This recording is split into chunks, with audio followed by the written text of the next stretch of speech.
to you by Evinrude, makers of the innovative line of E-Tech outboards and the official outboard of On the Water TV. Welcome to On the Water TV. I'm Neil Larson, and on today's show, we're going to join On the Water magazine's editor, Kevin Blinkoff, for a bluefin tuna fishing adventure with a team of scientists from UNH aboard the Tammy Rose with Captain Eric Stewart and his crew. Now let's join Kevin for some incredible fishing action and the groundbreaking science designed to protect this magnificent fish.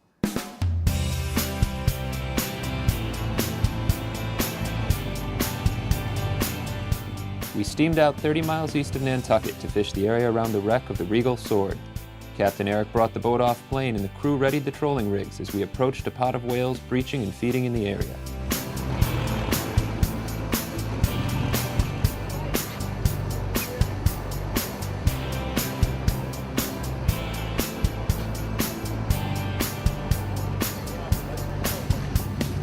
The whales are a telltale sign that there's bait in the water, and where there's bait, there's usually bluefin tuna.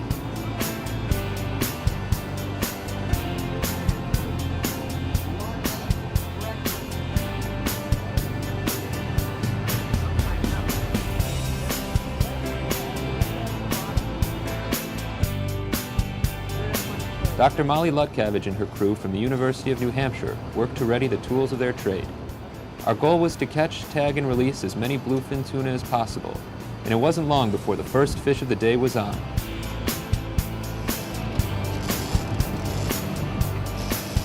There we go. Tight, tight, tight.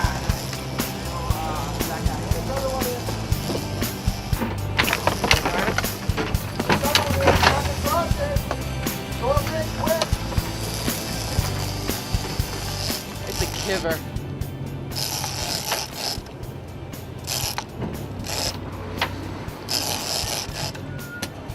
As the boat crew worked on getting the fish to the boat, the scientists readied their onboard operating table.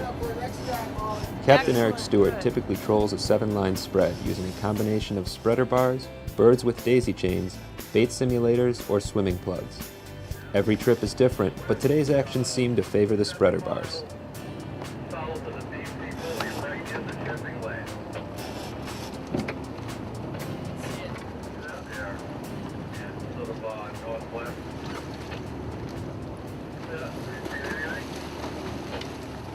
Note how Corey Stewart, the mate on the Tammy Rose, covers the tuna's eyes with a cloth. This instantly calms the fish, and it's a great tactic for safely releasing these incredible fish. The fish is measured and a blood sample is taken. Then, a satellite pop-up tag is inserted and the tuna is quickly released.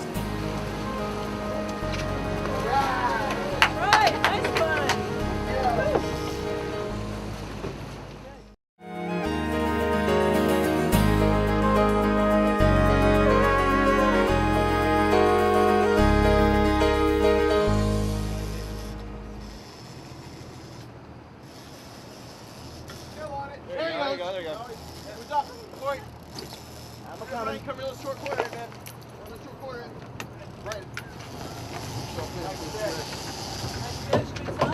Yeah, good size. Mate Ryan Blaine uses good technique to fight the fish, letting his body weight and leg strength lift the rod, as opposed to using his arms. Yeah, I think we're all right too.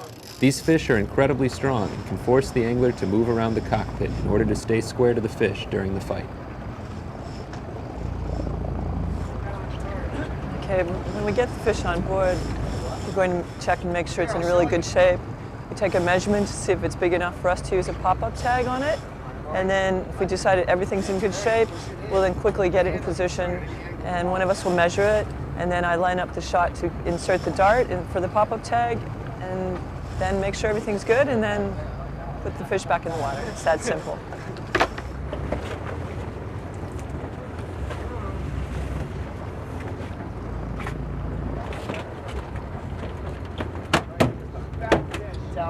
Towel. Positions. We're going to line her up. How long is it? You get it? What is it? 49 inches. We're going to put the tag in. I'm going to be a nice forward, hopefully. Boat next to us is tight. Okay, good little guy. Not putting those A little bit forward. The tag's a little bit forward, that's where we like it, so it doesn't get in the way of the fin. And the fin rays are really tough right in there, so it's meant to sit in between the fin rays. Looks good. Now we release it. Oh, baby.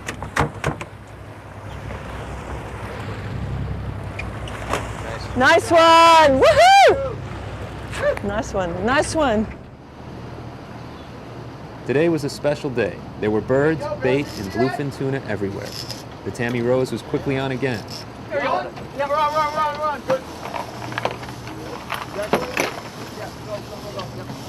Go without it.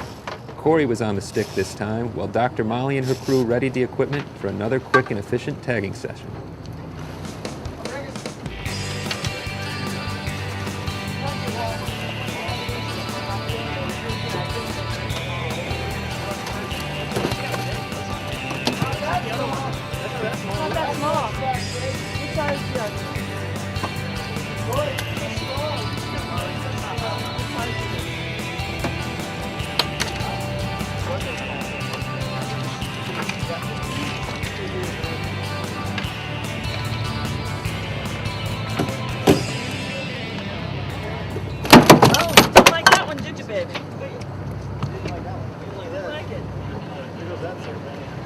Let's grab it. Another satellite pop-up tag is inserted, a DNA sample is taken from the tail area, and the fish is ready to swim away.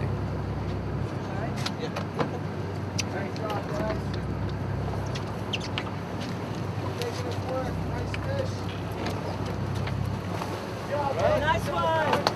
Woohoo! It can be caught.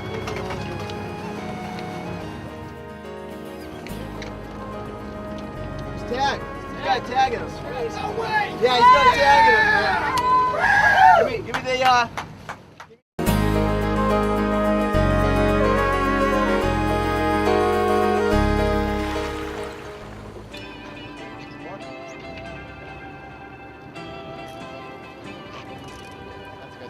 The action didn't let up, and it was graduate student John Logan's turn to get in on the action.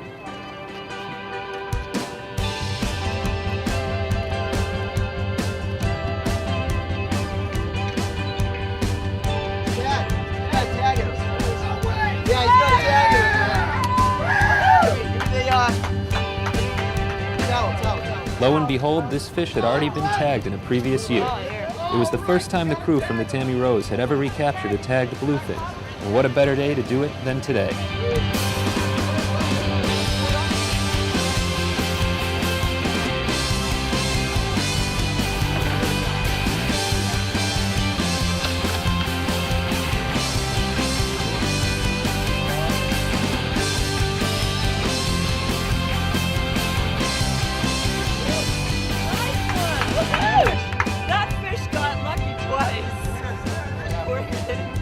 Radical, man. We're out here today on the Regal Sword east of Chatham, fishing for bluefin tuna. We're out here on a tagging trip with the UNH tagging team. And we just pulled in a 51-inch bluefin that had this tag sticking out of it. And this is sort of an old school spaghetti tag, right? That's right. And so this tag, what we did was measure the fish, cut the tag free, and you can get a reward for this, and let the fish go. But today you're out here, you're putting in more of an advanced type of tag. We're putting in electronic tags that will tell us so much more than the simple ID tag. The electronic tags are basically data loggers, and they record depth and temperature every 1 or 4 minutes, depending on the tag. And they also have light stalks, which is here, or a light sensor in the interior of the tag. And we use light measurements to estimate the latitude and longitude of the fish every day that the tag is on the fish or in the body. Okay, so from this tag you learn how big the fish was when it was caught and where it was caught, and then you get another point of where it was caught again and how big it is at that time. But here you get to know, you can tell how often where the fish is gone. We get an estimate every day that the tag delivers information, so there's a daily location estimate from these tags. And you also know how deep the fish is at any given moment? Sure, we know its depth every 1 minute or every 4 minutes, depending on the tag. And how long, the fish we tagged today with the pop-up satellite tag, how long until we get information back on these fish? These tags are programmed to stay on the fish for up to 1 year. And so they don't always, of course, stay on for a year, but that's our mission goal. And even to have just 3 or 4 months of information from these juvenile bluefin, we know almost nothing about their migration paths. So anywhere from weeks to months to up to a year would just be fantastic information. So a year from now, every juvenile bluefin that we caught and tagged today, hopefully, we'll get to find out what they've been doing for the past year. That's right. The pop-up satellite tag, and these are called X tags because they're the new miniature tags. We're really excited about these because this is the first time they've been deployed on any tuna. And so what they do is the fish basically wears this tag. The dart is inserted into the base of its dorsal fin.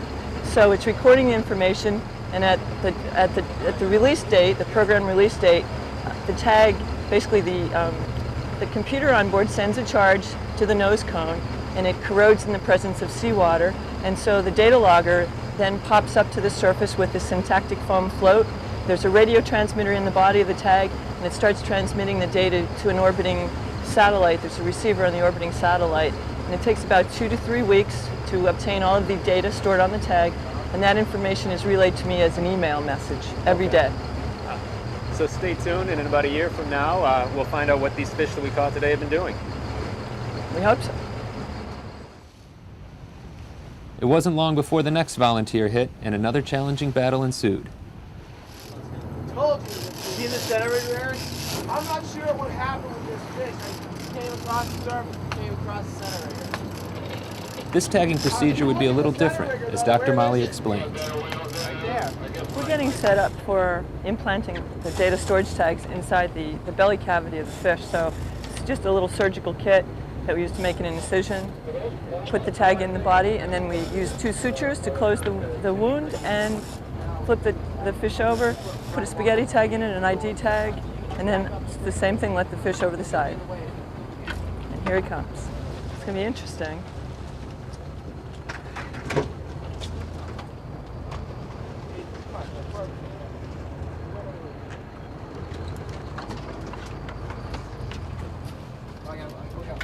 Okay, cover his eyes, cover his eyes. Wait, he's got to take the... Okay, sorry. Try to get him.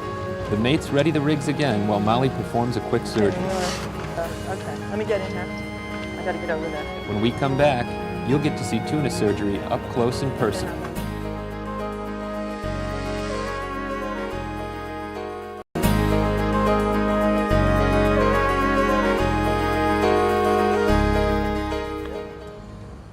I need your finger. Speed is of the essence when really operating tough. on a tuna. It's Tough. imperative they get Push back hard, in the push water hard, quickly that's if they are it. going to survive. Excellent, nice one. This release took just under 3 minutes. Not gonna happen on this one. Not gonna happen on this one, is right. Fresh water, isn't it? That's salt. That's Oh, is it? salt. Yeah, we want to know the flow though. It's just do it quickly. It's good. Have the streamer tag right? Yeah. Nice. It's a little deep. It's good.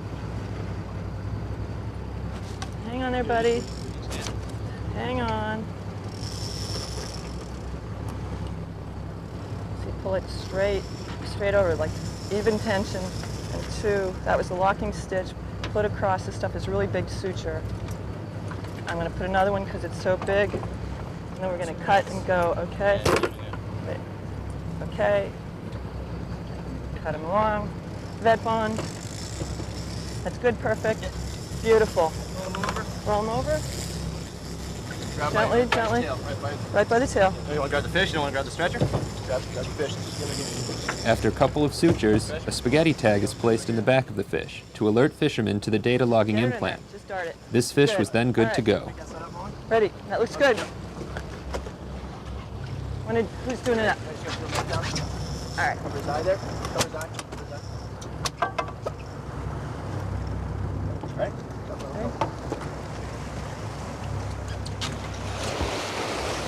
All right.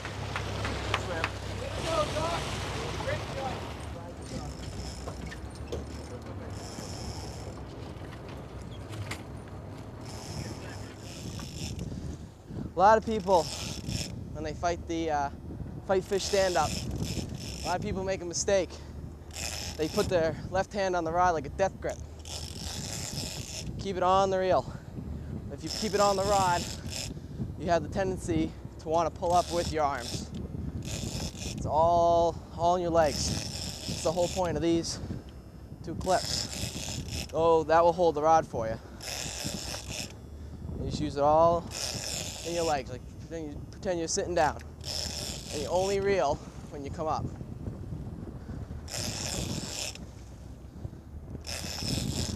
Once you get that hang of it, and once you get to understand how to pump them up, it's not bad at all. When he's taking line, just lean back, wait till he comes up.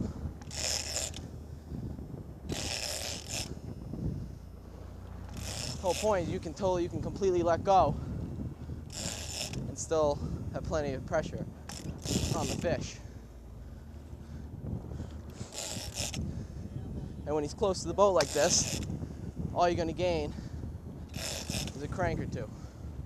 That's all you need to gain.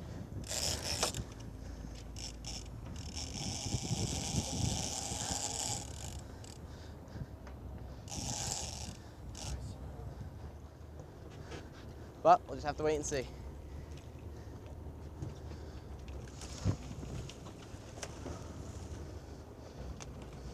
Nice.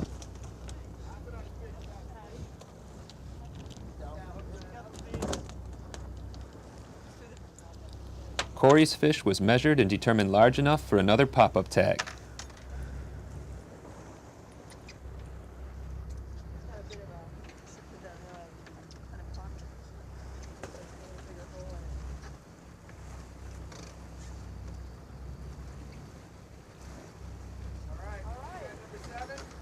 Number 7, yeah. Looks good. Nice one, Corey.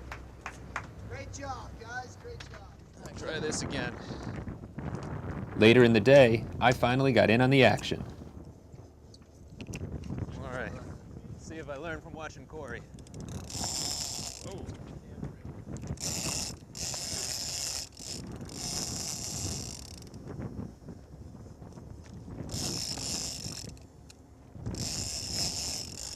These fish can strip yards in seconds and erase every inch you've worked for.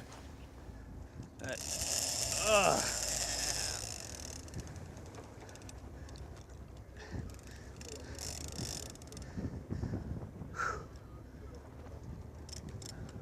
was harder than line. You think so? As the fish gets closer to the boat, the battle only gets tougher. Now he feels heavy.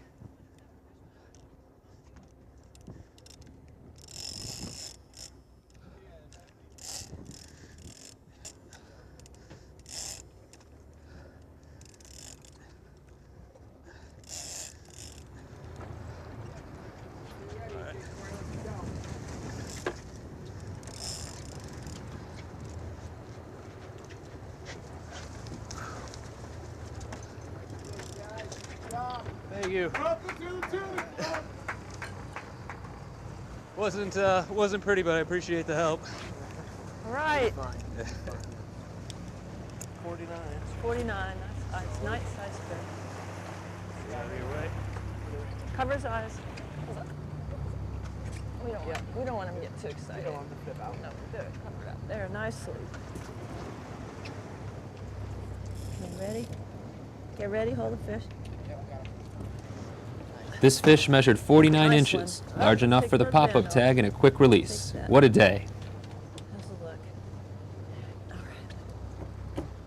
Thank you. Excellent. I wish I saw a little. What's that? Yeah. Thanks. Nice one. Nice going, Kevin. Well, we had a great day here today, catching, tagging, and releasing 10 juvenile bluefin tuna aboard the Tammy Rose east of Chatham, fishing on the Regal Sword with the University of New Hampshire bluefin tuna tagging team. That means 10 tuna swimming away today with satellite tags in them. Thank you for tuning in to On the Water TV. What an incredible day of bluefin tuna fishing. If you'd like to learn more about today's show, log on to onthewater.com. I'm Neil Larson, and from the crew here at On the Water magazine, we hope to see you on the water. On the Water TV is brought to you by Evinrude, makers of the innovative line of E-Tech outboards and the official outboard of On the Water TV.